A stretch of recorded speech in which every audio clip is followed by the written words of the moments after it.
दिखाना, किसको पब्लिक नहीं दिखानी, और इसका तो मैं देखता हूं क्या करना है।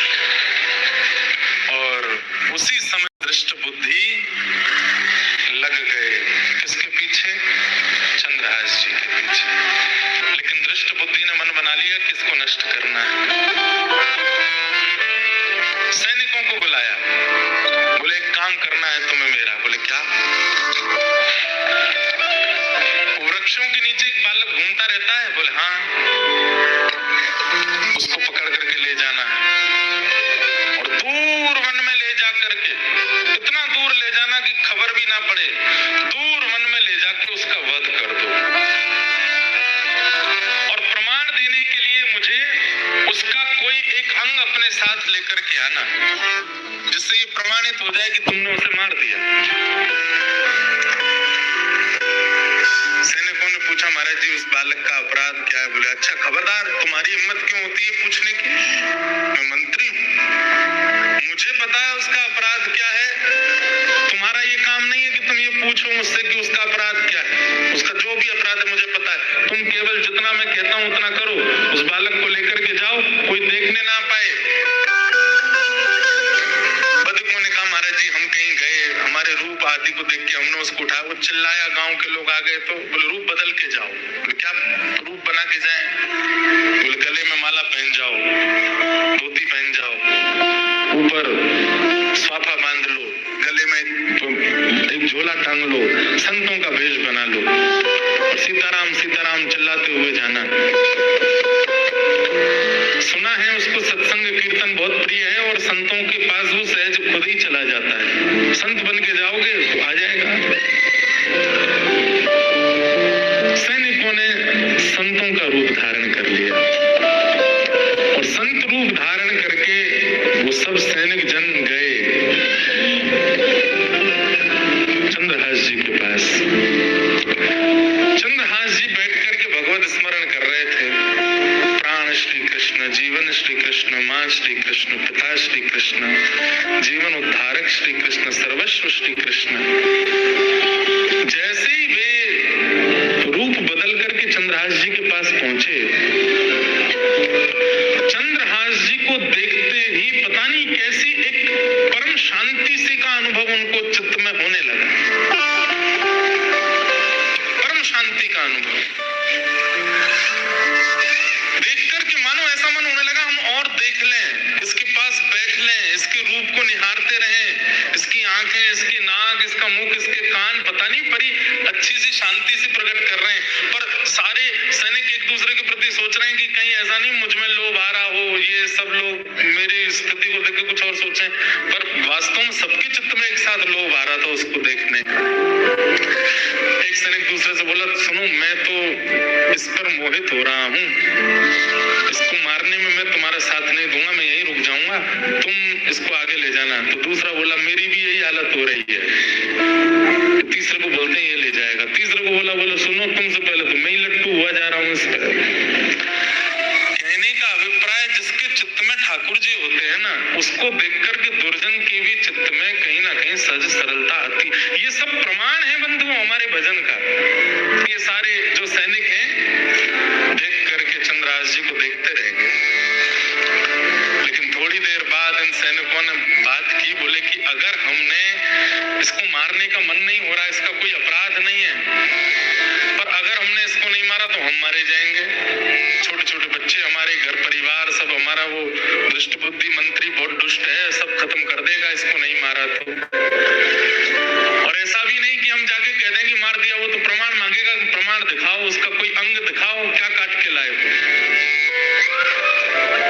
सावधानी से सुनना।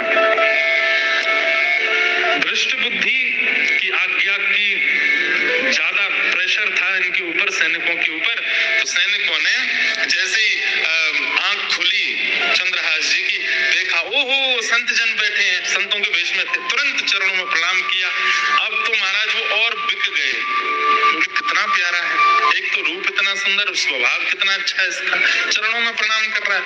तुरंत जल लेकर के आए नदी का, तो अब चरण धोने लगे। बोले मुझे चरणामृत चाहिए। मेरे गुरुदेव जो मुझे नियम बता के गए, नारद जी महाराज ने चंद्रहास जी को यहाँ पर अद्भुत ज्ञान प्रदान उसका विषय तो मैंने छेड़ा ही नहीं है। उसमें नारद पांचरात्र संपूर्ण सिखा करके गए हैं, जो भगवान ने नारद जी को बताया कि एक वैष्णव का नियम कैसा होना चाहिए, एक वैष्णव की रहनी कैसी होनी चाहिए, एक वैष्णव का स्वभाव कैसा होना चाहिए, वो सब भगवान ने नारद जी को सिखाया। नारद जी ने आज चंद्रहास जी को सिखाया है, और वही नारद जी ने प्रहलाद जी को सिखाया, ध्रुव जी को सिखाया।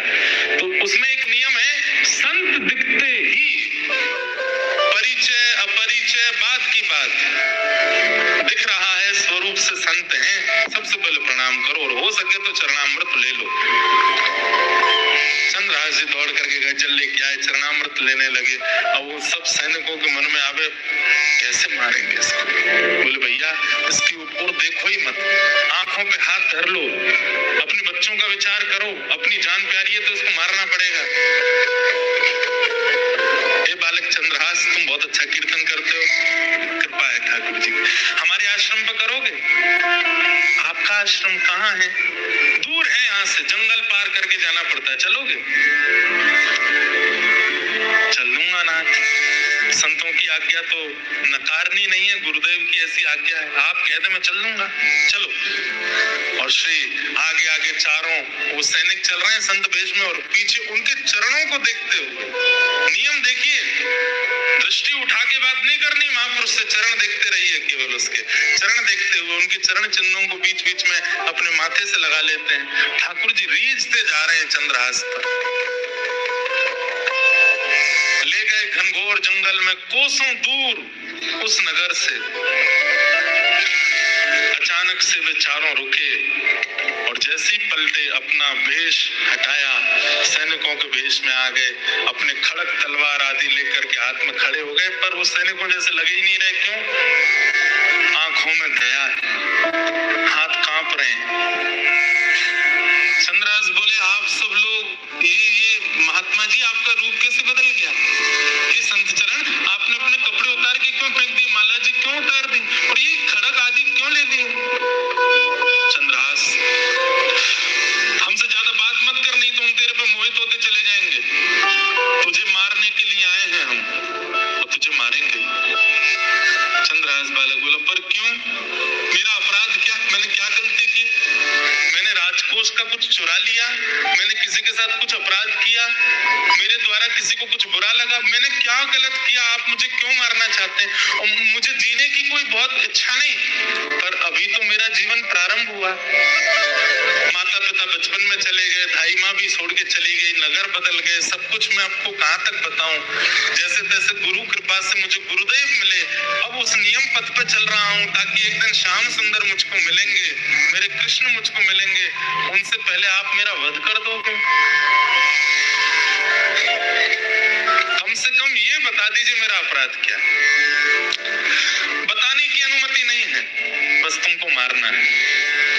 और हमसे ज्यादा बात मत करो, तुम जल्दी आओ, सिर अपना नीचे करो, मुख मत दिखाओ, हमें काटने दो तुम्हारा सर।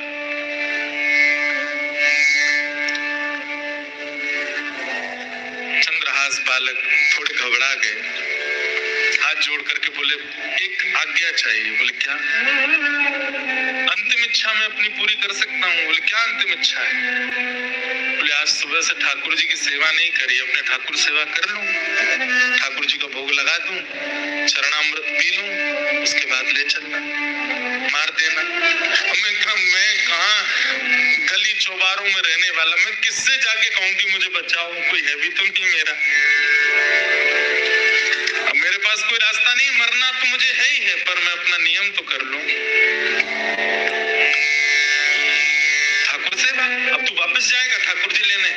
नहीं, ठाकुर जी मेरे कोई सिंहासन मंदिर में थोड़ी है। तो कहाँ है ठाकुर जी? तुरंत मुंह से ठाकुर जी निकाले, गाल में रखते थे चंद्रहास।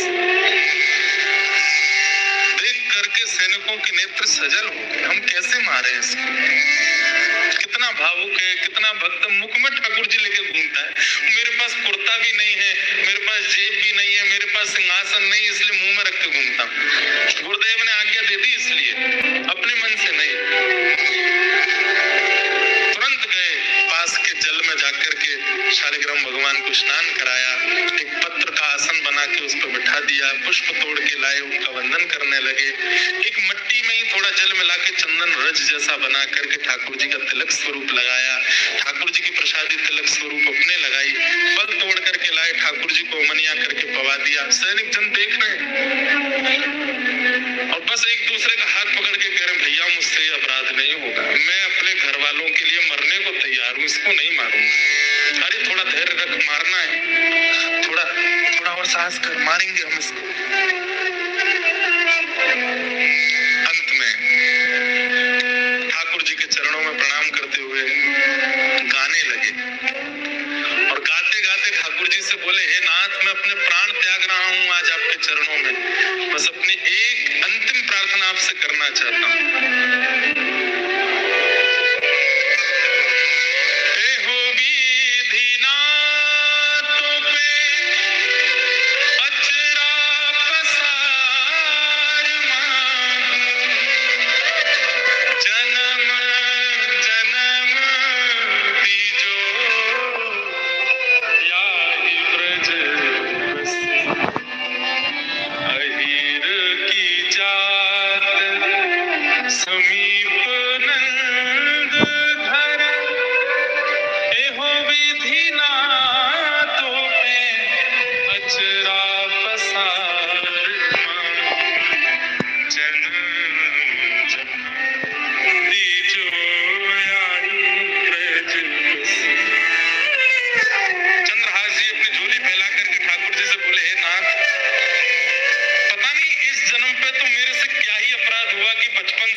चरणों में गिर गए, बोले कि चंद्रहास हम नहीं कर पाएंगे, और तुम बताओ, तुम तो एक भक्त हो, हम मंत्री से कैसे बचे, वो हमें मार देगा अगर हम कोई प्रमाण लेकर के नहीं गए तो। नहीं महाराज, आप मारिए मुझे, आप अपना कार्य कीजिए, आपकी क्या गलती, आप तो मंत्री की आज्ञा मान रहे हैं। तभी एक, अब देखो ये भी ठाकुर जी की कृपा है, ठाकुर जी जो करते हैं सोच समझ के करते हैं। तभी एक सैनिक की दृष्टि पड़ी कि चंद्रहास जी के पैर में 5 नहीं 6 उंगली है। कई लोगों के एक एक्स्ट्रा अंगूठा होता है, कई लोगों के पैर में एक एक्स्ट्रा उंगली होती है, कई लोगों को, उनको कहते तो ऐसा ही है कि वो शुभ होते हैं, जिनके 6 उंगली है। दृष्टि पड़ी तुरंत, अरे रुको रुको रुको रुको, चंद्रहास अपने पैर दिखाओ। पैर दिखाया तो 5, एक अंगूठा, 4 उंगली और कन्नी उंगली में 1 उंगली और थी। मिल गया, बस थोड़ा कष्ट होगा तुमको, बिल्कुल चुपचाप आंख बंद कर लो अपनी। चंद्रहास जी ने आंख बंद की, करोगे क्या, बोले करो आंख बंद। आंख बंद की, वो उंगली पकड़ के उसको काट दिया, और काट करके बोले बस तुम भाग जाओ यहाँ से, दिखना नहीं, हमें प्रमाण मिल गया, हम इसको जाके दिखा देंगे कि मार दिया। उंगली लेकर के आए, छोटा बालक था, मुख लाना हमने उचित नहीं समझा, उंगली ले आए हैं, मर गया चंद्रहास। चरणों में प्रणाम करके चंद्रहास जी को खूब रक्त निकला। उन सैनिकों ने प्रणाम किया, बोले चंद्रहास तुम भाग जाओ यहाँ से, वैसे ही तुम कोसों दूर हो और दूर चले जाओ, और जीवन में कभी अवसर मिलेगा तो फिर देखेंगे तुमको, हम सौभाग्य मानेंगे तुम दोबारा मिले तो। उंगली छोटी सी काट करके ले गए सैनिक जन, इतने नाचते हुए आ रहे थे क्यों, मारना भी नहीं पड़ा, काम भी हो गया। यहाँ पर दृष्ट बुद्धि मंत्री सैनिकों को देखता है, बड़े खुश लगते हो ऐसा लगता है काम हो गया, जी हुजूर काम कर दिया हमने, प्रमाण दिखाओ, उंगली दिखाई, देख करके हंसने लगा धृष्ट बुद्धि। हाँ, संत बोलता था उससे ब्याह होगा मेरी बेटी का, संत बोलता था वो राजा बनेगा यहाँ का। ये सब संत वंत कुछ नहीं होते, इनकी बातें ऐसी रहती हैं। और अब देखो अपनी पुत्री का ऐसे कुल में ब्याह करूंगा और देखना फिर क्या होता है। अब हो गया पत्ता साफ। और ये गालव ऋषि, इनको तो कभी बुलाना ही नहीं अपने यहाँ, कुछ भी बोल जाते हैं। मंत्री से बड़ी थोड़ी होते हैं संत ऋषियों की वाणी। यहाँ पर चंद्रहास जी थोड़े लंगड़ा रहे हैं, पैर में चोट है, रक्त बहुत निकला।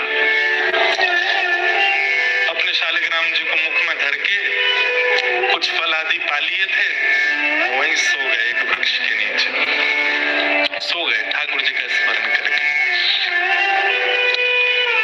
पास में एक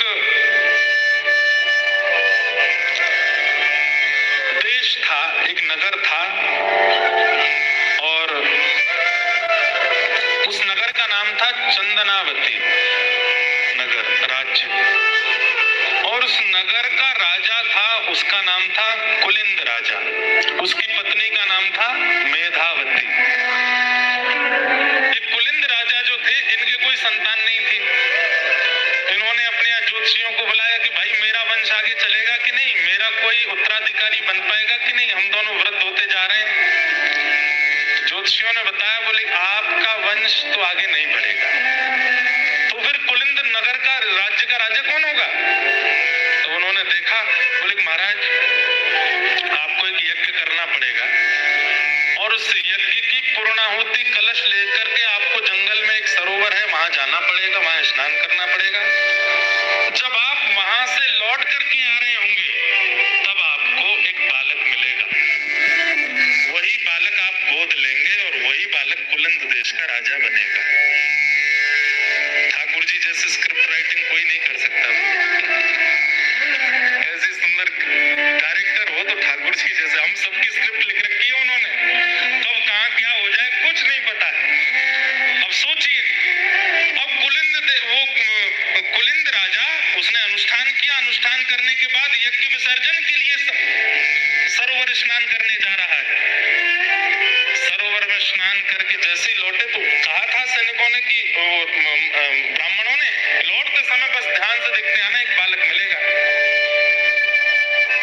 लौटते समय जब आ रहे थे, तभी दृष्टि पड़ी एक वृक्ष के नीचे चंद्रहास जी बैठे, ठाकुर जी का स्मरण कर रहे हैं। जाते ही राजा ने उनके पास बैठे बोले, पूछ तो लूं कहीं किसी का बेटा ना हो, कहीं किसी और का ना हो, मेरे को तो अनाथ बालक चाहिए जिसको मैं अपने कुल दीपक बनाऊं। ये कौन है, इसकी जानकारी तो ले लूं। पूछा कि तुम कौन हो, तुम्हारा नाम क्या है? तो कितना सुंदर शब्द है। चंद्रहास जी कहते हैं, मात पिता सब कृष्ण है, मात पिता सब कृष्ण है घर यह आकाश। मेरे माता पिता कृष्ण है और ये आकाश ही मेरा घर है। नाम हमारो सब कहे बालक चंद्रहास। माता पिता सब कृष्ण है, घर है यह आकाश, और सब चलते फिरते बोलते थे, इसलिए अपना नाम पता चला, मेरा नाम है चंद्रहास। सुन करके राजा चकित हो गए, अपनी रानी को देखने लगे। तुम्हारी माँ कौन है? बोले कृष्ण। पिता? वो भी कृष्ण। ताऊ चाचा सब कृष्ण। आकाश ही मेरा घर है, मेरा नाम चंद्रहास। मतलब अनाथ नहीं। ठाकुर जी कितना कहाँ क्या किसका सोच के बैठे, कुछ नहीं पता है। चंद्रहास जी महाराज को पिताजी मिल गए, माताजी मिल गए, लेकिन देखिए कितनी अद्भुतता। मैं तो चरित्र सुन के इतना आनंदित हुआ हूँ, पढ़ करके इतना सुख मिला कि आपको सुनाने में मुझे बहुत प्रसन्नता हो रही है।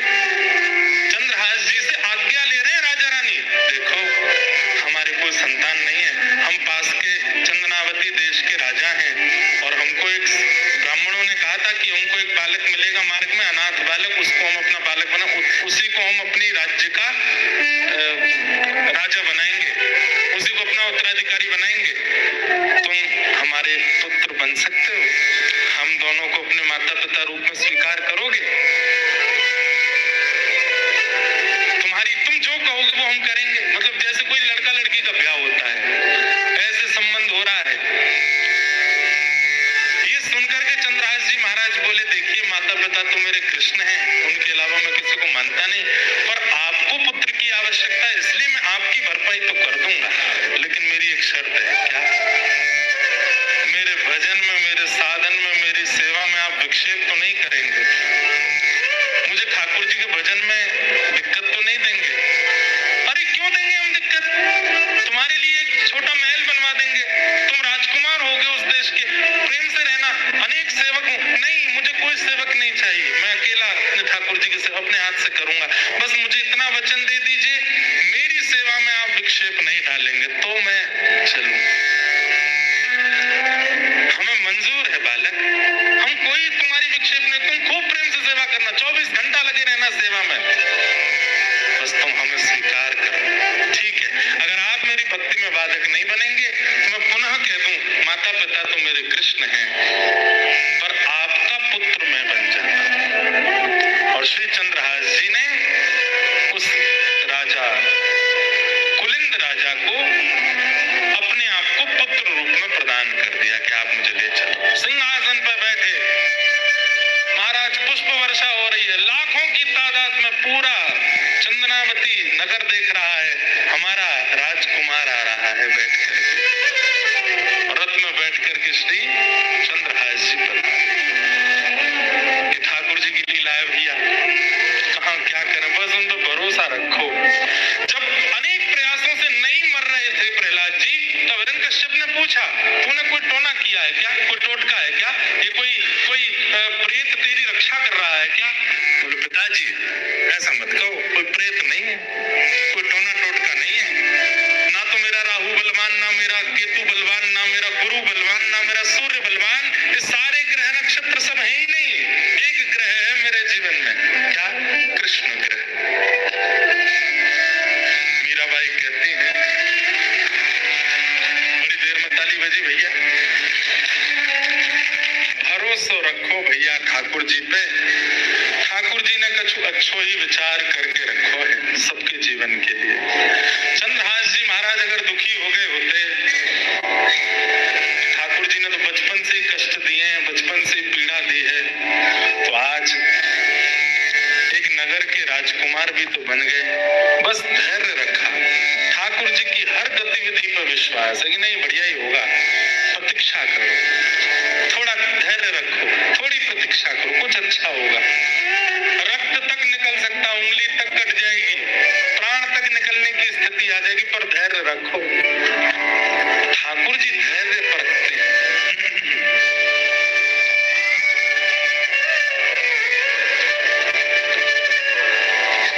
चंद्रहास जी अब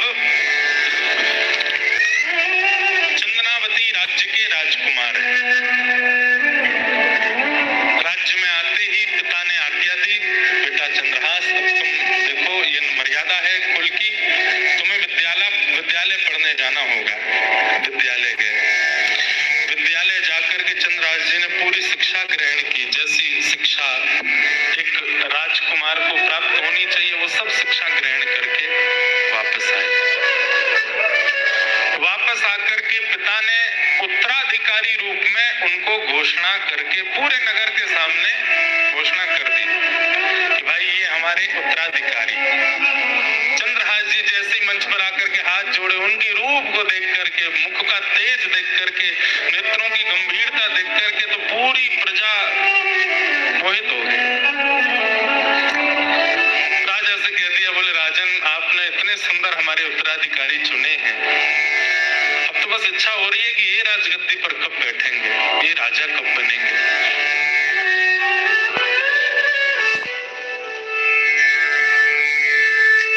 अब यहाँ एक ठाकुर जी बहुत दिन तक सब कुछ बहुत स्मूथ नहीं चलने देते, कुछ ना कुछ तो फिर आता ही है। और अब क्या हुआ,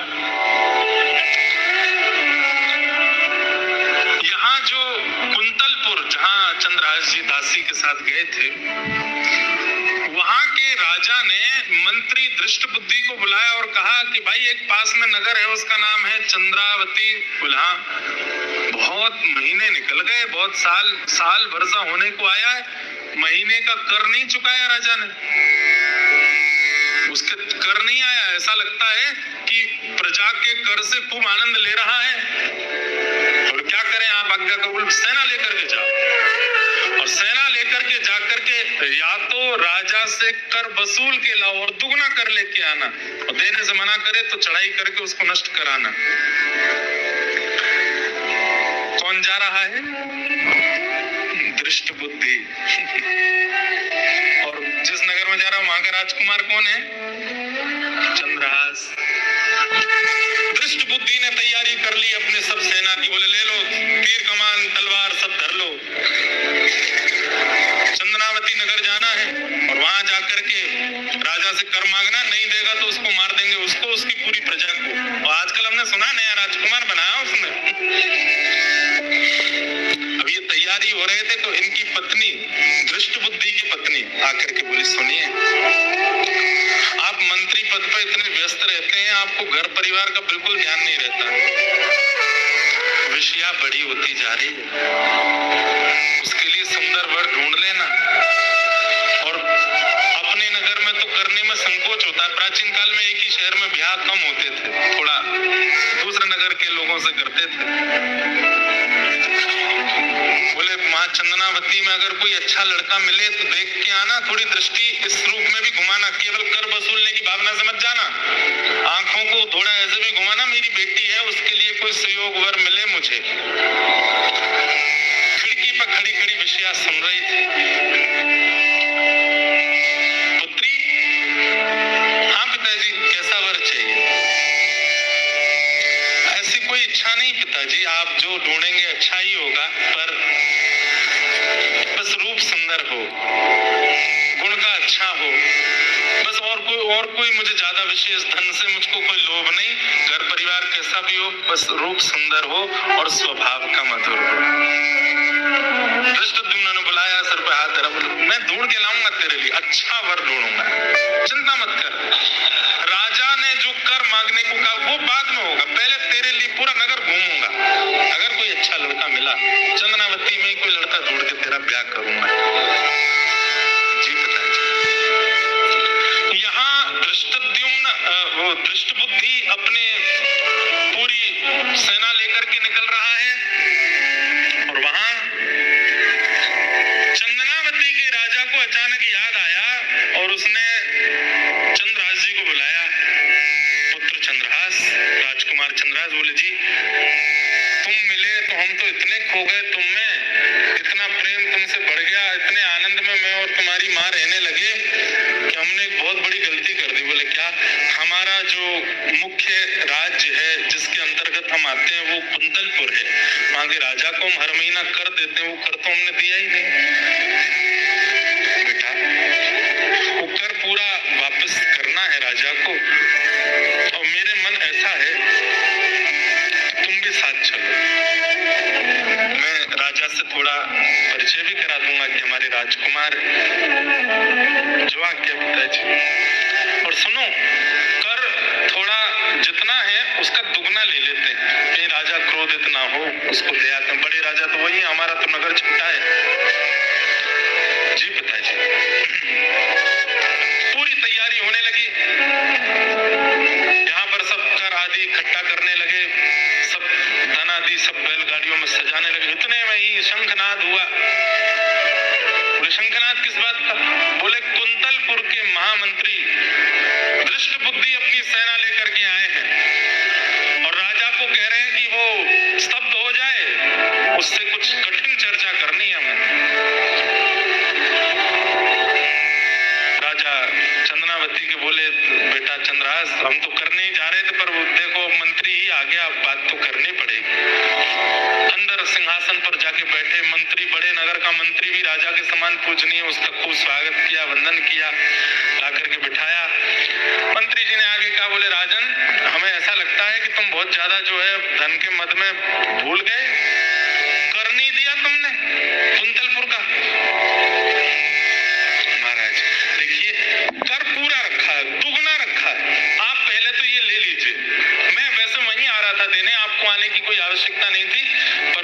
बात सुन लीजिए। एक शुभ घड़ी आई थी हमारे नगर में जिसके कारण ये सब विक्षेप हो। क्या कैसी शुभ घड़ी? आप तो जानते हैं कि मैं हमारे कोई संतान नहीं, संतों ने आज्ञा करके कहा था कि एक यज्ञ के बाद एक लावारिश बालक मिलेगा, वही तुम्हारा पुत्र होगा, उसको तुम राजकुमार बना देना। तो वो बालक मिला, तब से हम इतने प्रसन्न हो गए थे, उसके चक्कर में हम कर देना भूल गए। कहाँ है बालक? ये खड़ा है। दृष्ट बुद्धि ने जैसी दृष्टि घुमाई, रूप देखा, नेत्र देखे, नासिका देखी, कहीं तो देखा है इसको। तुम देखे देखे क्यों लगते हो? इधर आओ थोड़ा। अब चंद्रहास जी का नियम, वो झूठ बोलते नहीं थे। छोंक लगा बहुत जोर से, कहीं से छोंक लगा है।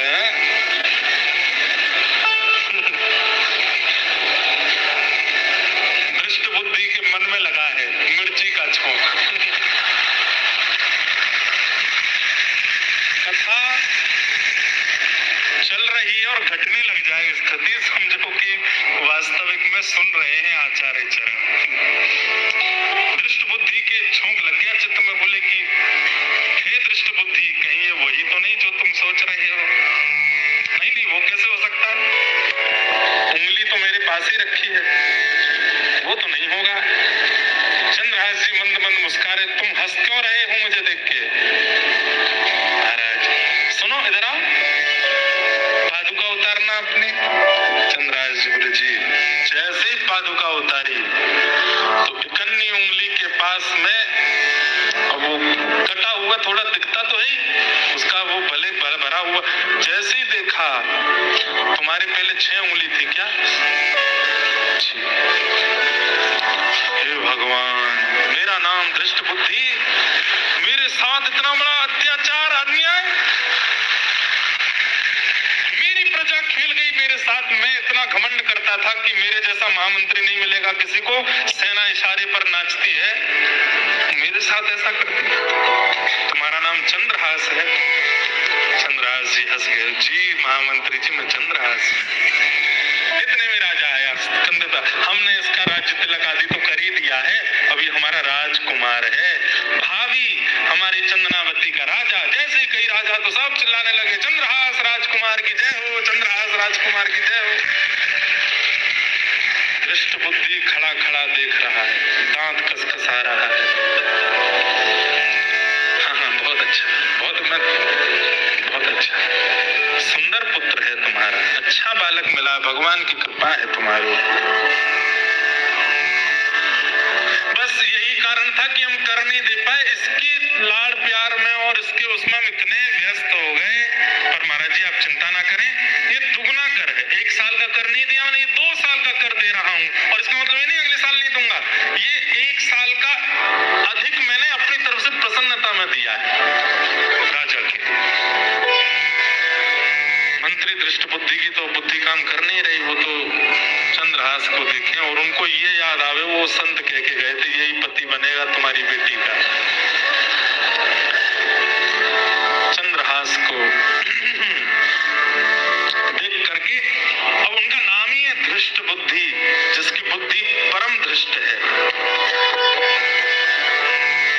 एक योजना बनाई, अभी भी मान नहीं रहा है, अभी भी देख नहीं, समझ नहीं पा रहा है कि मैं इतनी योजना बना ली तब भी बच गया। अब भी उसको मारने का प्रयत्न क्या किया? राजा तुमने ये गलती तो की कि तुमने कर नहीं दिया 1 साल का, लेकिन इससे भी बड़ी गलती तुमने एक और की है। तो चंदनावती का राजा बोला क्या? भाई तुम कुंतलपुर राजा के अंतर्गत आते हो, बिना उनकी आज्ञा के और बिना उनको निमंत्रण दिए तुमने राजकुमार घोषित कैसे किया? ये राज परंपरा के विरुद्ध है। अगर उनको पता चलेगा कि तुमने उनको निमंत्रण तक नहीं दिया, उनसे पूछा तक नहीं, अरे एक विशेष राजा के नीचे जितने राजा होते हैं उन सबको अपना उत्तराधिकारी बड़े राजा से पूछ के रखना होता है, तुमने पूछा कुंतलपुर के राजा से? सुनते ही चंदनावती के राजा तो घबरा गए। महाराज अब आप देख लीजिए ना बात कैसे संभलेगी। मेरे लिए बहुत मुश्किल से मुझे उत्तराधिकारी मिला है और मैं इससे बहुत प्रेम करता हूँ। कहीं क्रोध में आकर के उन्होंने मना कर दिया कि इसकी राजकुमारिता निरस्त करो और हम जो कहेंगे वो राजकुमार, वो मुझसे सहन नहीं होगा, इसी को राजकुमार रहने दीजिए, आप मेरी थोड़ी सहायता कर दीजिए। मंत्री दृष्ट बुद्धि बोले, मैं तो तुम्हारा मित्र हूं ना, तुम्हारी सहायता ही करूंगा। अब एक काम करते हैं। बोले क्या? मैं एक पत्र लिखता हूं और पत्र लिख करके चंद्रहास को दूंगा, तुम मत जाना, तुम जाओगे तो राजा को क्रोध ज्यादा आएगा। और वो पत्र लेकर के चंद्रहास जाएगा कुंतलपुर, और वहां राजा के पास नहीं जाना, सीधे मेरे पुत्र माधव के पास जाना। माधव को मैं पत्र में लिख दूंगा कि वो बात पूरी संभाल लेगा, और ये जो तुमसे थोड़ा सा अपराध हुआ है इसके लिए राजा तुमको क्षमा कर। माधव से बहुत प्रेम करते हैं राजा हमारे। अब मैं तो यहाँ हूँ, मुझे तो कर पूरा गिनती करवानी है, उसके बाद ही जा सकता हूँ, तब तक मैं जा नहीं सकता कुंतलपुर,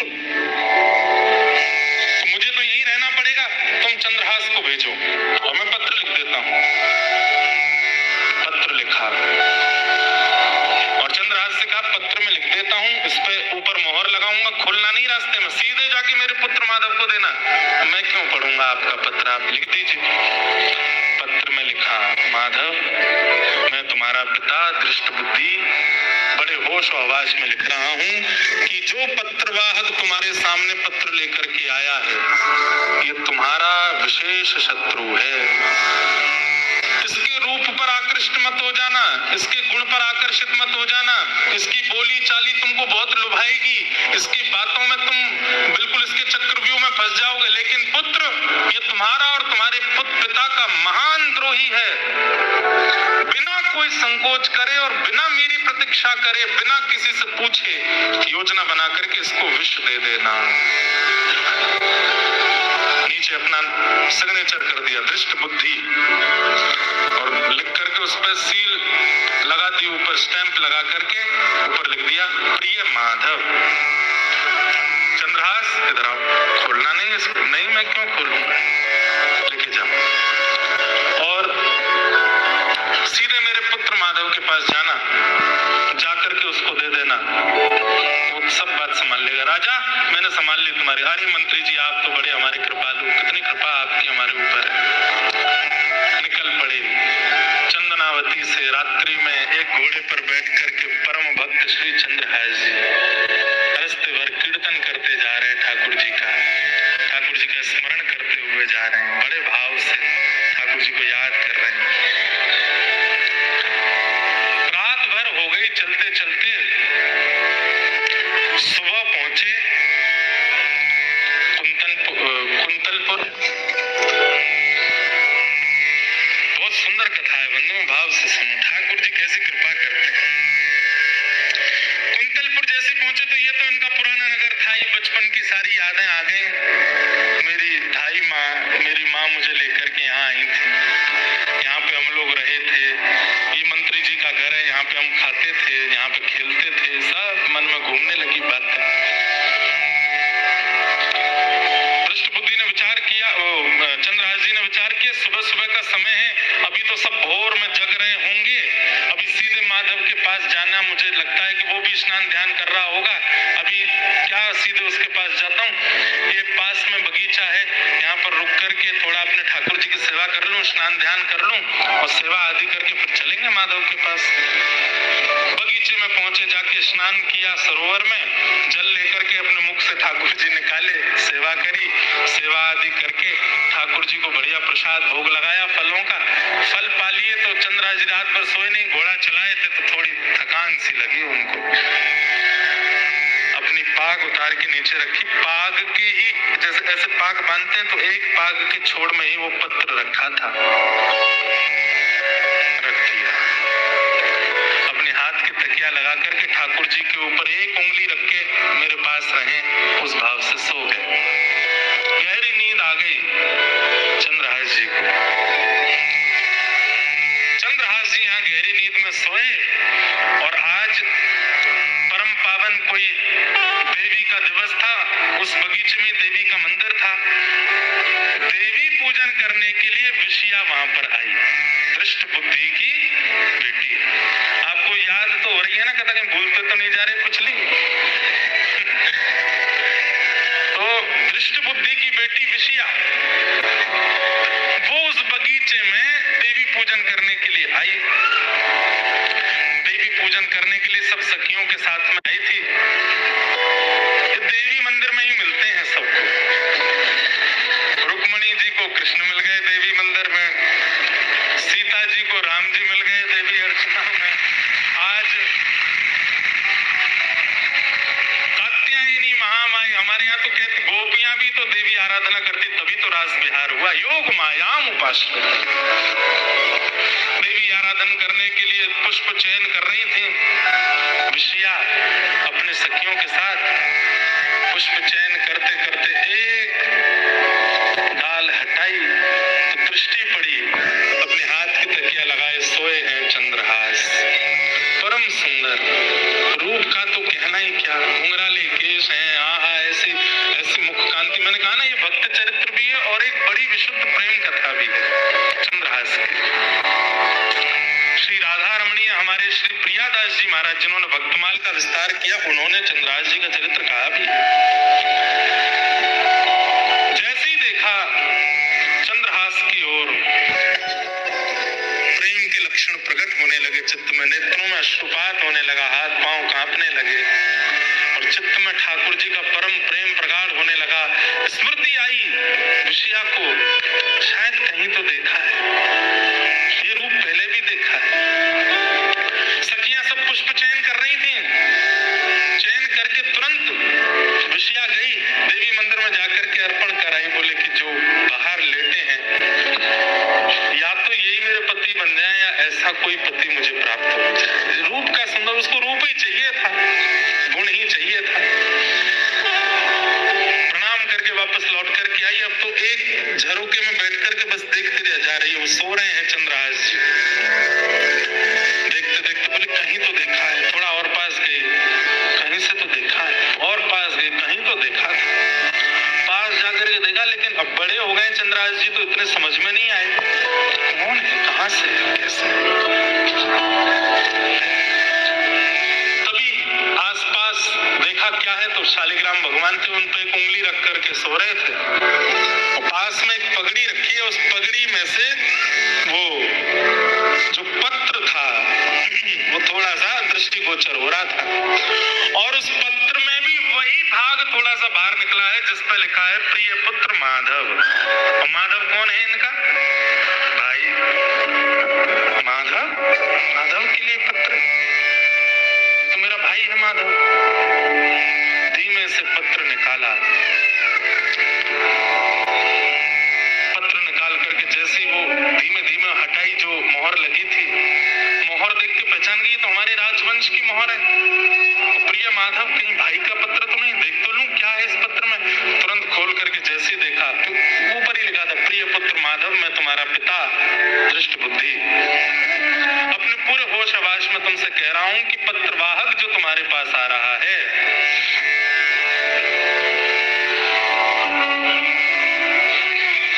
ये तुम्हारा शत्रु है, और तुम बिना किसी विचार के, बिना किसी चिंतन के मेरी प्रतीक्षा मत करना, इसको विष दे देना, मेरा प्रतीक्षण मत करना। एक थोड़ी सी सुधार करने वाली बात अभी अभी याद आई। भाई का नाम माधव नहीं मदन था। क्या नाम था? मदन। वो क्यों समझ में आई बात? क्योंकि संस्कृत में पत्र लिखा था और उसमें ये भाव, जब विषया पढ़ रही है अपने पिताजी का पत्र, तो प्रिय पुत्र मदन, मैं तुम्हारा पिता दृष्ट बुद्धि पूरा पत्र लिख रहा हूँ, इसको ध्यानपूर्वक पढ़ना, मेरी प्रतीक्षा मत करना, इस पत्र को पढ़ करके ऐसे ऐसे कर। तो वो जब पढ़ रही थी तो उन्होंने पहले पत्र की पंक्ति देखते ही सोचा पिताजी गए मेरे लिए वर ढूंढने के लिए, हो सकता है उनको वर मिल गया है और उसी वर के संकेत भाई को भेजा है। तो जहां पर लिखा था कि मदन, ये जो पत्रवाहक आया है तुम्हारा शत्रु है, तो मदन का एक अर्थ होता है कामदेव, और कामदेव यानी कि बहुत सुंदर है कामदेव। उस काम का शत्रु कौन है? उसकी सुंदरता को नष्ट करने वाले श्री कृष्ण हैं। तो मदन का शत्रु मतलब कि भाई कामदेव को भी लज्जित करने वाला जो ये पत्रवाहक सुंदर आया है, इसको तुम विष प्रदान कर देना। बिना मेरा चिंतन किए, बिना मेरी प्रतीक्षा किए इसको विष दे देना। तो विषया ने सोचा, ये पिताजी ने पत्र लिखा है भैया को बताने के लिए कि जो पत्रवाहक है ये मेरे लिए सुंदर वर है, जिसकी सुंदरता कामदेव को भी लज्जित करने वाली, और है ही इतने सुंदर हैं। पर जल्दी जल्दी में पिताजी ने विषया की जगह विष लिख दिया है। विष दे देना। पिताजी ने जल्दी जल्दी में विषया की जगह विष लिख दिया है।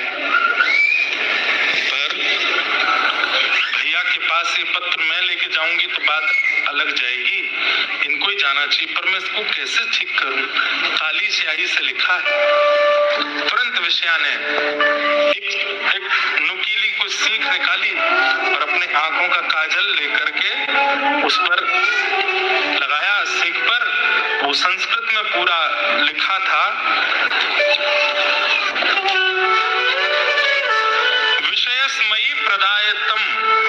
अगर प्रदायतम करें तो इसका अर्थ होगा इसको विष दे दो।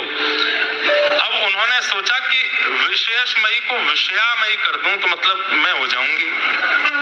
तो उन्होंने क्या किया, विषयास्मयी प्रदातव्या, एक आ की मात्रा पीछे लगाई, एक आ की मात्रा आगे लगाई, अपने आगल के आंख के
बदल गया। पत्र का अर्थ क्या हो गया कि हे प्रिय पुत्र मदन, ये जो पत्रवाहक तुम्हारे सामने आए हैं ये मदन का शत्रु है, यानी कि मदन मतलब कामदेव को भी लज्जित करने वाले इसके रूप है। तुम मेरी प्रतीक्षा मत करना, मेरे आने का चिंतन मत करना, मेरे आने की खबर मत देखना। जितना जल्दी हो सके बिना किसी से पूछे विचारे, किसी को बिना बताए तुरंत इसको विषया प्रदान कर देना, इससे विषया का ब्याह कर देना।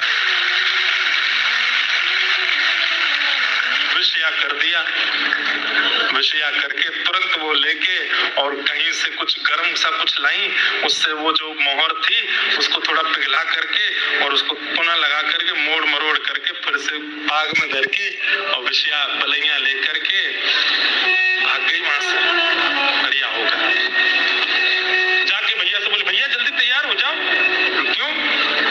कोई आ गया तो मेहमान, तैयार रहो। ठाकुर जी की लीला अद्भुत है। यहाँ थोड़ी देर बाद चंद्रहास जी की नींद खुली। नींद खुलने के बाद देखा सूर्य खूब ऊपर आ गए। बोले, अरे बहुत लंबा सोया मैं तो। पाग देखी, अपनी पाग में पत्र आदि सब रखा था, उसको और संभाल के पाग वाग पहनी। ठाकुर जी मुंह में धरे गाल में और अपना सब व्यवस्थित करके तुरंत घोड़े पर बैठे और टप टप करते पहुंच गए महाराज मंत्री दृष्ट बुद्धि के घर पर। मदन ने देखा घोड़े पर बैठ करके परम सुंदर परम प्रवीण कोई आया है। आते ही उसको देखा। बोले, कहीं तो देखा है, कहीं तो देखे हो तुम। कौन हो भैया?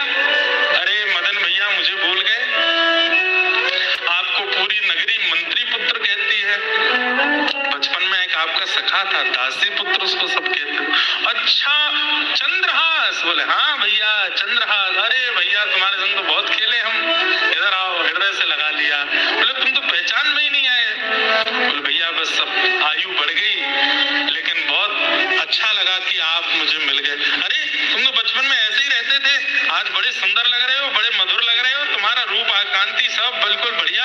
और ये राजकीय वस्त्र पहन के कैसे, क्या खबर? चंद्रहास जी ने सब बताया। बोले, ऐसे ऐसे मैं तो वहां चला गया था, वहां पर एक राजा ने मुझको गोद ले लिया और अपना राजकुमार। अरे तुम राजकुमार बन गए? बड़े भले पधारे भैया, बताओ कैसे आगमन हुआ? बोले, हमारे नगर चंद्रावती में पूज्य पिताजी पधारे हैं। हाँ हाँ पिताजी चंद्रावती तो गए? बोले, हाँ तो उन्होंने पत्र भेजा है आपके लिए, ये पत्र है।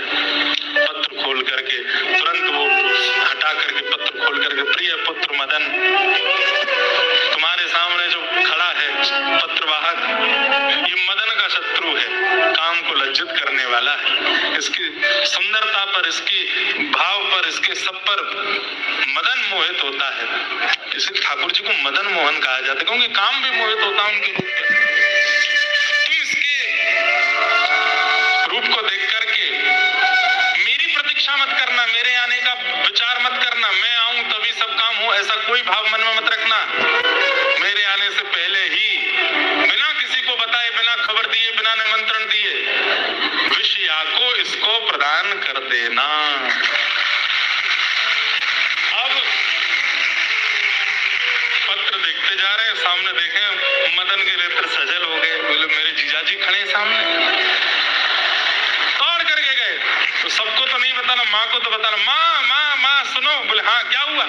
हमारी बहन के लिए सुंदर वर मिला है माँ। कहाँ है? पिताजी ने लिख करके भेजा है, विषया को दे दो। और कह रहे हैं मेरी प्रतीक्षा मत करना, तुम विवाह कर दो विषया का। कहाँ है? जमाई राजा का। बोले, द्वार पर खड़े। बाहर आकर के देखा तो बाहर चंद्रहास जी खड़े थे, हाथ जोड़े। हाँ बारी जाऊं, कितने सुंदर हमारे जमाई राजा। लाला जल्दी कर। विषया को बोला, विषया जल्दी आओ। बिटिया तुम्हारी शुभ घड़ी आ गई, देखो सुंदर पति आए। देखा भी नहीं विषया, मुझे मंजूर है माँ, करा दो, अब देरी मत करो। पिता बेटी एक बात लेकिन कष्ट की है। बोले, क्या? पिता ने कहा है कि वो नहीं आ पाएंगे। कोई बात नहीं माँ, आते रहेंगे पिताजी, आप तो मेरा ब्याह कराओ जल्दी।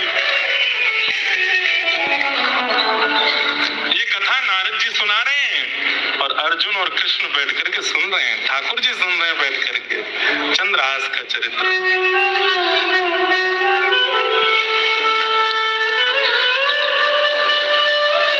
अब देखो संयोग कैसे बनते हैं।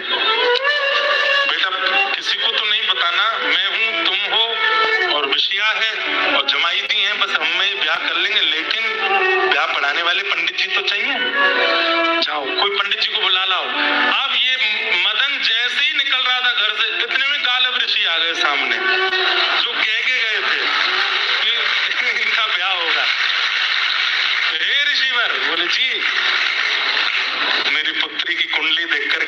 लीजिए उसका ब्याह नक्षत्र कौन सा, जल्दी करना, जितना जल्दी हो सके करना। पिताजी ने आज्ञा करी है, जितना जल्दी हो सके विषया दे दो।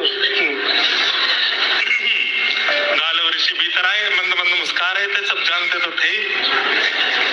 कुंडली देख करके बोले, हमारी बात सुनिएगा ध्यान से। माता जी बोले, हाँ बताइए। बोले, आपकी पुत्री, इसका ब्याह अगले 1 घड़ी के अंदर नहीं हुआ, अगर 24 मिनट के अंदर नहीं हुआ तो आगामी 24 वर्ष तक इसके लिए वर नहीं मिलेगा। 1 घड़ी के अंदर इसका ब्याह होना चाहिए। अब मदन बोला, 24 मिनट में ब्याह कैसे हुआ? अरे तुम दृष्ट बुद्धि मंत्री के पुत्र, तुमको क्या देर लगे? मैं बस नाम बोलता जाऊंगा, सामग्री देते जाना मुझको, मैं कराता हूँ ब्याह। मुख्य मुख्य विधि होंगी। कौन कौन सी मुख्य विधि होंगी? बोले, सिंदूर दान होगा, 4 सप्तपदी बोलते हैं, होते 4 ही हैं, 4 फेरे पड़ेंगे, और क्या कहते हैं, गठबंधन होगा, गठजोड़ा होगा, और अब पिताजी तो है नहीं तो माताजी एक हाथ से माँ बन के, एक हाथ से पिता बन के दोनों को आशीर्वाद दे देंगे। मैं ऋषि हूँ, मैं दोनों को आशीष दे दूंगा, अग्नि प्रज्वलित होगी। और अब देखो तुम समय गवा रहे हो, दृष्ट बुद्धि के पुत्र मदन, तुम तो केवल लगे रहो, मैं सामग्री मांगू देते जाना, आप लगिए। पिताजी तुरंत कहा, विषया जिन वस्त्रों में हो उनमें ही आ जाओ। विषया बोली, मैं पहले तैयार बैठी थी, पता था वो ना। यहाँ चंद्रहास जी महाराज बोले, मैं तो ऐसे ही आया हूँ, माता पिता मेरे नए नए बने हैं, उनको तो बता दो। कोई नहीं बता, बैठो। मुझे नहीं पता था कि दृष्ट बुद्धि मुझसे इतना प्रेम करते हैं कि पत्र में लिख के भेज देंगे, ब्याह कर दो। गालव ऋषि बड़े प्रसन्न हैं। यहाँ ठाकुर जी और अर्जुन बड़े उछल उछल करके आनंद कर रहे हैं। नारद जी कथा सुना, वाह जय हो, आनंद आ गए, आनंद आ गए। अर्जुन बोले, आनंद क्या, इस सब रचना तो आपकी है, खुद ही खुश हो रहे हो सुन सुन के। गालव ऋषि बोलते जा रहे हैं, मंत्र पढ़ते जा रहे हैं। हाँ भाई, सुपारी लाओ। एक हाथ से लेता है, दूसरे हाथ से देता है मदन, लेते जाओ आप, अक्षत लीजिए, रोली लीजिए, चावल लीजिए, ये डलवाओ, वो डलवाओ। और महाराज 4 पदी हो गई, सिंदूर दान हो गया, गठ जोड़ा कर दो, दोनों के गठबंधन जोड़ा कर दिए, जयमाल आदि जो भी करनी सब हो गई। माता जी खड़ी हो जाएं, इनके चरण स्पर्श कर लो, अब ऋषि के आशीर्वाद ले लो। बोले, देखो मैं पहले नहीं बताया क्योंकि विलंब हो जाता, पर अब जिस घड़ी में तुम्हारी बहन का ब्याह हुआ है, तुम्हारे बहन अब सदा सर्वदा के लिए इसका सुहाग अजर रहेगा। ये जो तुम्हारे जीजा जी है ना, ये मृत्यु को प्राप्त नहीं होंगे। ऐसे कैसे मृत्यु को प्राप्त नहीं हो? तो तुमको क्या करना है, ऐसे कैसे? वो नहीं होंगे तो नहीं होंगे, नहीं होने चाहिए। तुम्हारी बहन सदा सुहागन बनी रहे। और दूसरी बात, अभी तो ये दूसरे देश के राजकुमार हैं, परंतु भविष्य में जिस नगर के तुम मंत्री के पुत्र हो, ये वहीं के राजा बनेंगे। ये इसी नगर के एक दिन राजा बनेंगे। ठाकुर जी कैसी लीला करते। माधवदास भक्त की चरित्र की कथा आती है ना, जगन्नाथ भगवान के परम भक्त श्री माधवदास जी, अतिसार का रोग हो गया। जगन्नाथ महाप्रभु सेवा करने के लिए पधारे तो बोले, ठाकुर जी आप सेवा कर रहे हो, रोग दूर कर दो मेरा। आप मेरे मैले कुचैले वस्त्रों को साफ कर रहे हो, मैं मलमूत्र का त्याग बिस्तर पर कर रहा हूं, उसको साफ कर रहे हो, मेरा रोग ठीक क्यों नहीं कर देते? ठाकुर जी बोले, माधवदास ये प्रारब्ध जन्य भोग है जो तुम भोग रहे हो, ना जाने कौन से जन्म का है। और अगर तुम इसको नहीं भोगोगे, अगर मैं इसको अभी समाप्त कर दूंगा, मैं इसको यहीं पर विश्राम दे दूंगा, तो ये जो शेष भोग रह जाएगा, जो तुम नहीं भोगोगे, उसको भोगने के लिए तुम्हें फिर से आना पड़ेगा। चंद्रहास जी का विवाह विषया के साथ हो गया। दोनों का पानी ग्रहण हो गया। गालव ऋषि बड़े खुश, बेटा पिताजी कहाँ हैं तुम्हारे? पिताजी ने तो आज्ञा करी थी, पिताजी तो वहां हैं, चंदनावती नगर गए हैं कर लेने के लिए,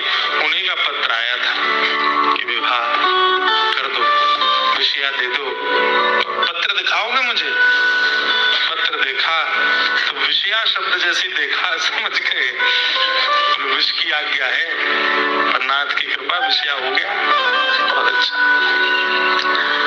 काल ऋषि वहां से चले गए। पूरे नगर में हवा की तरह बात फैल गई कि विषया कन्या, वो सबसे सुंदर थी नगर में, उसका ब्याह हो गया, गुपचुप ब्याह हो गया। लोग बाग पूछने के लिए आए तो अब मैया बैठी द्वार पे सबको बता रही है, अरे मैं क्या बताऊं, हमारे पतिदेव गए वहां, वहीं से लड़का देख लिया, लड़के के हाथ ही पत्र भेज दिया, बोले तुरंत ब्याह कर दो, वो तो आने में उनको दिन लगेंगे थोड़े, और सब ब्याह हो गया। सब लोग बोले बहुत बढ़िया। 2-4-5 दिन हो गए, यहाँ पर घर जमाई बन के बैठे हैं चंद्रहास जी, घर में खूब सेवा चल रही है, बहुत प्रसन्नता प्रेम से रह रहे हैं। 5-6 दिन बाद वहां जब कर की गिनती पूरी हो गई तो पिता दृष्ट बुद्धि निकले और इस दिन सोचते जा रहे हैं अब आएगा आनंद। वहां पे नीला शव पड़ा होगा उस चंद्रहास का। पिछली बार तो बच के भाग गया था, अब की बार बच के नहीं भाग पाया होगा। मदन ने उसको बढ़िया वाला कालकूट विष पिलाया होगा। उसका शव देख करके फिर मैं आनंद करूंगा। ऋषियों की वाणी है, सत्य करनी है मुझको। एक दासी पुत्र, मेरी बेटी ब्याह करेगी उससे। जैसे ही पहुंचा कुंतलपुर, अब भीतर प्रवेश किए तो लोग बाग जो घूम रहे थे, बधाई हो बधाई हो बधाई हो, आपको बहुत बहुत बधाई हो महाराज।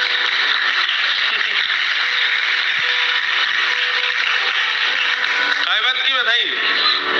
क्या हुआ भैया, तुम सब लोग बधाई क्यों दे? अरे क्या सुंदर वर भेजा आपने विषया के लिए। हम तो बचपन से सोचते थे इतनी सुंदर है विषया, उसके लिए सुंदर वर कैसे मिलेगा। दृष्ट बुद्धि जी को इतना सुंदर वर तो नहीं मिल सकता, पर आपने भी बिल्कुल ये समझिए नहले पर दहला दिया। और आपने बहुत अच्छा किया जो आपने ये कह दिया कि मेरी प्रतीक्षा मत करना। सुन के दृष्ट बुद्धि बोले सब क्या बोल रहे हो, सब जगह सब बधाई बधाई देते जाएं। मंत्री जी तुरंत पहुंचे, द्वार पर देखा तो पत्नी खड़ी है, हाथ में थाल लिए, बेटा मदन खड़ा है माला लिए, सब सेना खड़ी है, महामंत्री हैं। विषया खड़ी है और विषया के बगल में चंद्रहास खड़े खड़े मुस्कुरा रहे हैं। दृष्ट बुद्धि पहुंचे, तुरंत रथ से उतरे, बेटा तूने पत्र नहीं पढ़ा था क्या? पिताजी आप क्यों उतरे? भीतर तो आइए। माला पहनाई, चरण वरण धोए, बढ़िया सब व्यवस्थित किया, भीतर चलिए ना। चंद्रहास को देख रहे हैं, बोले थोड़ा दूर खड़ा हो विषया से। अंदर गए, अंदर जाकर के बोले तूने पत्र नहीं पढ़ा था, मैंने तुझे पत्र भेजा था। ए चंद्रहास, तुमने इसको पत्र नहीं दिया? मैंने दिया, उसी की तो कृपा हुई सर। पत्र दिया? क्या किया तुमने उस पत्र का? पिताजी जैसा आपने कहा था वैसा मैंने किया। आपने पत्र में लिखा था, क्या लिखा था मैंने? आपने लिखा था कि जो पत्रवाहक आ रहे हैं ये मदन का शत्रु है, मतलब कामदेव का शत्रु है। सुंदर तो है ही हमारे जीजा जी। और फिर उसमें आपने नीचे लिखा था कि मेरी प्रतीक्षा मत करना, कोई विचार मत करना, कुछ सोचना मत, कुछ बूझना मत, विषया को इसको दे देना। मैंने पिताजी तुरंत ढूंढने गया तो संयोग की बात द्वार पर वो गालिब ऋषि मिल गए और उन्होंने तुरंत आकर के कहा एक घड़ी के अंदर ब्याह हो जाना चाहिए। 24 मिनट के अंदर अंदर तो हमारी बहन ब्याह गई और ब्याह हो गया इनका, दोनों की जयमाल हो गई, सिंदूरदान हो गया, सब कुछ हो गया। पिताजी विषया का ब्याह हो गया चंद्रहास से। सुनते ही विषया का ब्याह हो गया, सुनते ही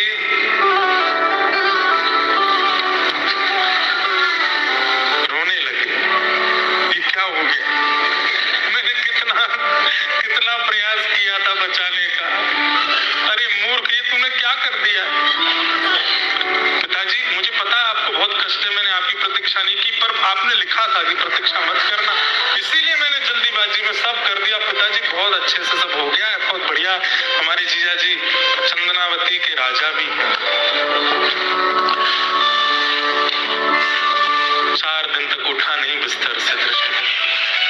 सोचता रहा ये मैंने क्या कर दिया, ये कितना बड़ा अपराध हो गया, कितना बड़ा कष्ट मेरे जीवन में आ गया। मेरी सुंदर सर्वस्व मैंने किया, उसका ये भाव हो गया।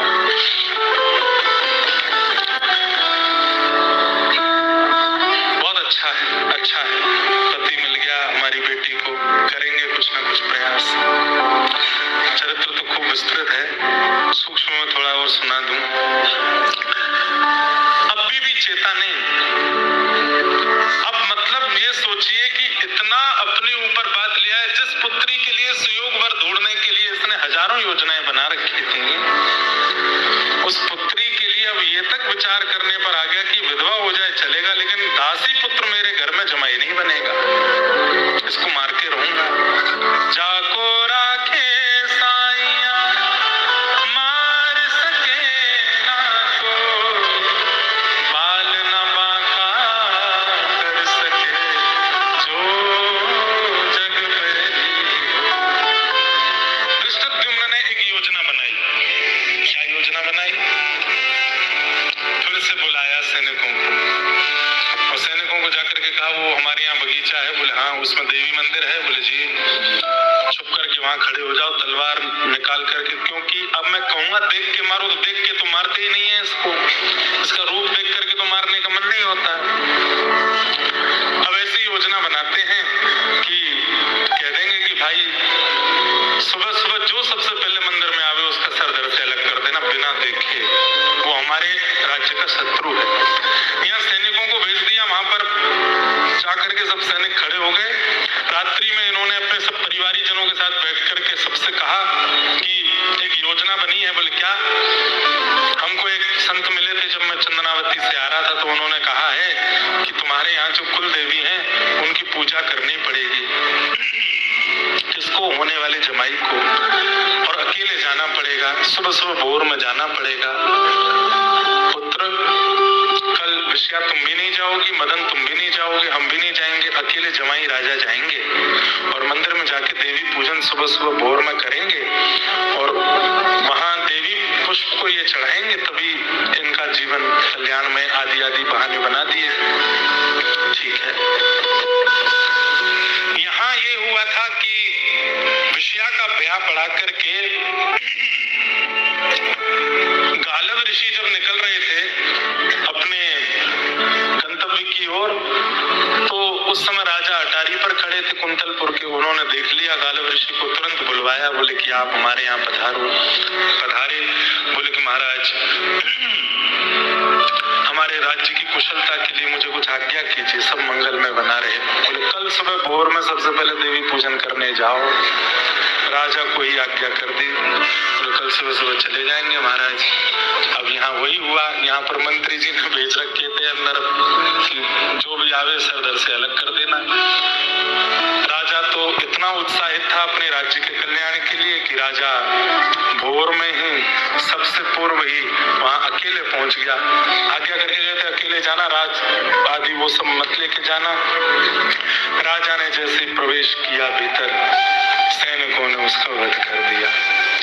वध करने के बाद में अब तो महाराज पूरे नगर में हल्ला मच गया। क्या हुआ, क्या हुआ? सैनिकों को पकड़ लिया, पकड़ करके पूछा किसके निर्देश पर तुमने ऐसा किया? दृष्ट बुद्धि सो करके उठे। बोले कि खबर आ रही होगी। खबर आई कि महाराज राजा पधार गए हमारे नगर के। पूछा अरे राजा कैसे चल? मंत्री हूं मैं। तो बोले कि सुबह सुबह देवी पूजन करने गए थे, वहां पे सर धड़ से अलग कर दिया। सिर पकड़ के बैठे, भगवान ये क्या हो गया? ये तो बहुत बड़ा अनर्थ हो गया। सैनिकों से पूछा गया कैसे मारे गए राजा? किसने कहा था तुमको? इशारा कर दिया दृष्ट बुद्धि। दृष्ट बुद्धि को पकड़ लिया, बंदी बना लिया। क्या करें, कैसे करें? हमारा देश तो अब राजविहीन हो गया। मंत्री जी को तो बंधक बना लिया, दृष्ट बुद्धि को। पर सब लोगों ने चंद्रहास जी को जब देखा तो राजा मरे, तो इतने सारे राजा भी वहां इकट्ठे हुए। सब लोगों से पूछताछ की गई कि आप लोग क्या विचार करते हैं, कौन राजा होना चाहिए? तो चंद्रहास जी की ओर देख करके सब लोगों ने उनको चुन लिया और कहा कि यही राजा हमारे कुंतल होने चाहिए, और ये राजा बने। राजा बनने के बाद में उन्होंने खूब भाव से अपने देश का, अपने नगर का संचालन किया। खूब प्रेम से उन्होंने आनंद के के साथ में सबका निर्वहन किया। तत्पश्चात आज अर्जुन के घोड़े उन्होंने हरण कर लिए। नारद जी महाराज कथा सुना रहे हैं और कथा सुनाते हुए कह रहे हैं घोड़े हरण करने का कारण कोई और नहीं है, कारण केवल एक है, इतने वर्ष हो गए ठाकुर जी मिले नहीं। तो अर्जुन के घोड़े हैं ये जानकर के उन्होंने बंदी बना लिए, उन्होंने हरण कर लिए कि ठाकुर जी के मित्र हैं, इनके बहाने ठाकुर जी मिल जाएंगे। अर्जुन अब तुम भी आओ, ठाकुर जी बगल में, ठाकुर जी का हाथ पकड़ करके वहां राजभवन में बैठे हैं। चंद्रहास ठाकुर जी से मिलवा दो। अर्जुन ठाकुर जी का हाथ पकड़ करके लेके गए चंद्रहास राजा के यहाँ, और जैसे ही भवन में प्रवेश किया, आहा नील वर्ण की कांति, गौर वर्ण के अर्जुन अपना हाथ में ठाकुर जी को लेकर के आ रहे हैं।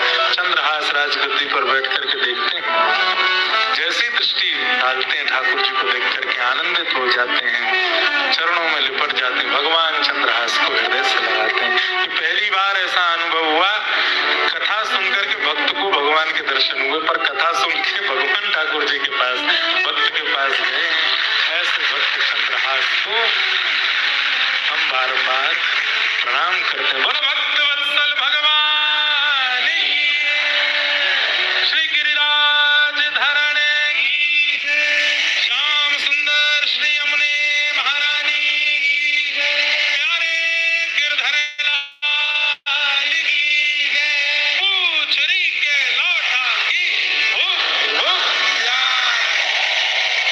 ये बहुत बढ़िया। श्री दंडी स्वामी जी महाराज की सिद्ध पीठ की खूब भाव से आज यह चरित्र पूर्ण हुआ। अभी कम से कम 2 दिन का चरित्र और है, और भी कई लीलाएं बीच में हैं मधुर मधुर। इतनी जल्दी राजा पदवी पर नहीं बैठे, और भी बीच में कई योजनाएं बनाई थी, उन सबको हमने प्रणाम मात्र किया है। श्री दंडी स्वामी महाराज जी के चरणों में यहाँ सेवा करने के लिए आने का मुझे अवसर मिला, ये मेरा परम सौभाग्य है। हमारे मंदिर के जितने भी सेवा अधिकारी हैं, सेवा करने वाले जितने भी वैष्णव हैं, सबको हम अपने हृदय से प्रणाम करते हैं। आपने ये कृपा की। वीडियो में आगे बढ़ने से पहले आप ये वीडियो देखो। दोस्तों, आपने बड़े बड़े नेताओं का पुतला फूकते हुए देखा होगा, लेकिन आज